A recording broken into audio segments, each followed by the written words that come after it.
একটা দল ফেসিবাদ যখন হইতে চায় শুরুতে থামায় দিতে হয়। এসব আচরণের মধ্য দিয়ে একটা দল ফেসিবাদ হয়ে ওঠে।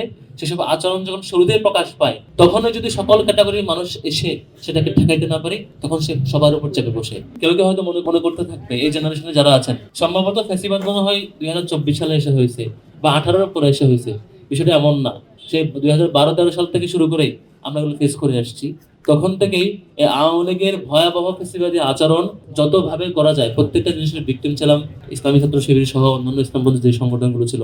অ্যান্টি ফ্যাসিস্ট যারা রোল প্লে করছিলেন, তারা তখন থেকে ভিকটিম ছিলেন।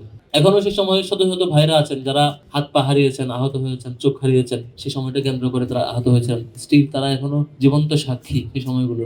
আজকে সময়টাতে সে ফেসিবাদের ভয়াবহ দিন স্মরণ করতে চায়। সারা বাংলাদেশের সকল শিক্ষার্থীকে জানান দিতে চায় যে ফেসিবাদ একদিনে তৈরি হয় না। এসব আচরণের মধ্য দিয়ে একটা দল ফেসিবাদ হয়ে ওঠে।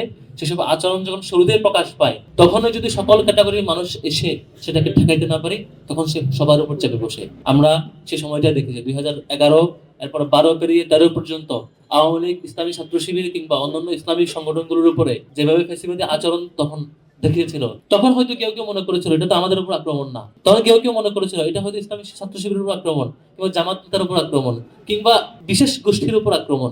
এমন করে ধরে নিয়ে তারা ইন্টারনেট বন্ধ করার প্রতিবাদ করে নাই, তারা প্রকাশ্যে গুলি করার প্রতিবাদ করে নাই।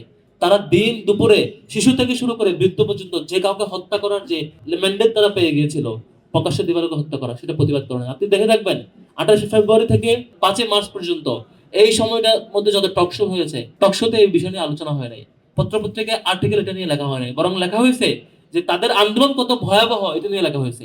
পুলিশ কি করে গুলি করে 200 মানুষকে হত্যা করেছে, কত বিভৎস চিত্র, এটা পত্রিকায় লেখা হয় নাই। তখন লেখা হয়েছে যে জামাত শিবিরের আন্দোলন কত ভয়াবহ।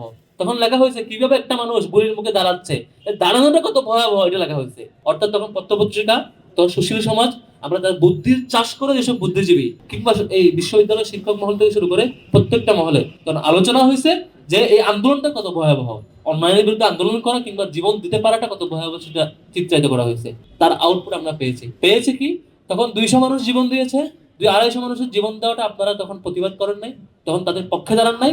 বিনিময়ে পুরো জাতি সহ আমাদেরকে 2000 মানুষকে শহীদ হওয়া লাগছে। এই হাজার হাজার মানুষ শহীদ হওয়া লাগছে গত জুলাই। কিন্তু তখন আমরা থামাতাম, আমরা মাঠে নামতাম, হয়তো আওয়ামী লীগ এত ভয়ঙ্কর ফেসিবাদ হইতে পারতো না। কারণ আজকে শিক্ষা হচ্ছে একটা দল ফেসিবাদ যখন হইতে চায় শুরুতে থামায় দিতে হয়। জীবন দিতে হইলে শুরুতে জীবন দিতে হয়, শুরুতে রাস্তায় নামতে হয়। রাস্তায় নামার সময় দল বিবেচনা করা উচিত না। কোন দল ভিকটিম হইলো, তাদেরকে মারা হইলো, সেই বিবেচনা না করে দল মত বয়স নির্বিশেষে সবাইকে রাস্তায় নেমে এই ফেসিবাদকে প্রতিহত করতে হয়। না করলে পরে এমন একটা সময় আসে তারা অপর দলকে ধরে, একদিন এক এক দলকে ধরতে ধরতে এক সময় পুরো আপামর জনতাকে ধরে, তখন আর অপশন থাকে না, দেয়ালে পিঠ থেকে যায়।